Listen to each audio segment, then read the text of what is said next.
So we are 2 legislative days away from the Affordable Care Act tax credits expiring, when millions of people will see their healthcare premiums skyrocket.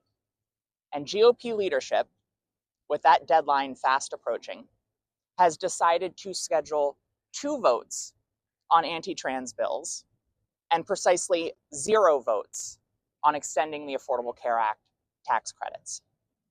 They would rather have us focus in and debate a misunderstood and vulnerable 1% of the population instead of focusing in on the fact that they are raiding everyone's healthcare in order to pay for tax breaks for the wealthiest 1%.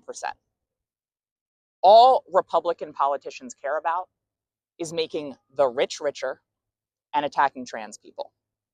They are obsessed with trans people. I actually think they think more about trans people than trans people think about trans people. They are consumed with this, and they are extreme on it. They are bringing forward a bill that would put parents and providers at risk of being jailed, literally jailed, for affirming their transgender child and following medical best practices. It is already hard enough to raise a family today. It is already hard enough to be a kid today. And families with transgender young people are navigating complicated and complex situations, making deeply personal healthcare decisions.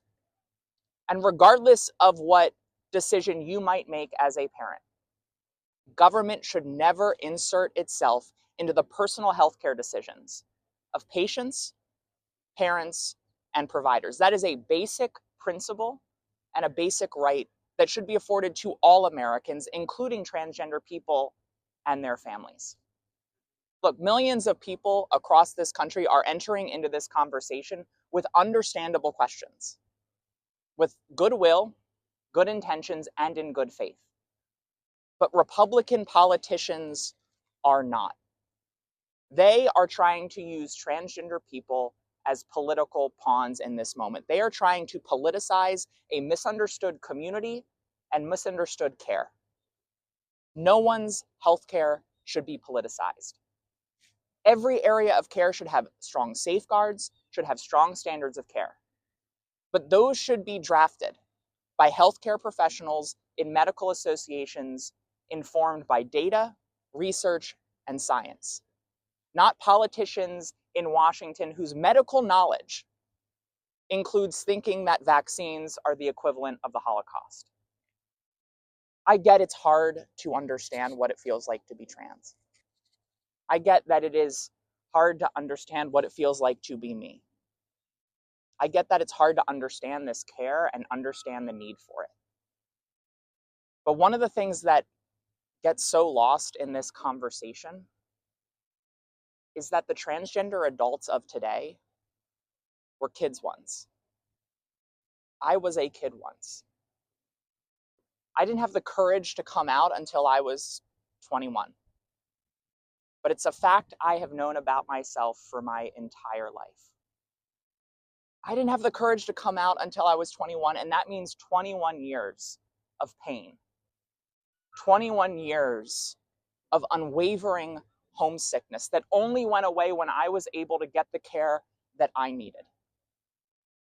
And my biggest regret in life is that I never had a childhood without that pain. I marvel at the courage of transgender young people today who are sharing themselves with their families and this world, despite the toxicity and the hate that too often emanates from the building behind me and from politicians within it. All any of us want is to live a life of purpose and happiness and wholeness. None of us know how long we have. None of us know how much time we have on this planet. It is already hard enough to raise a family. It is already hard enough to be a kid, and government should not make it harder.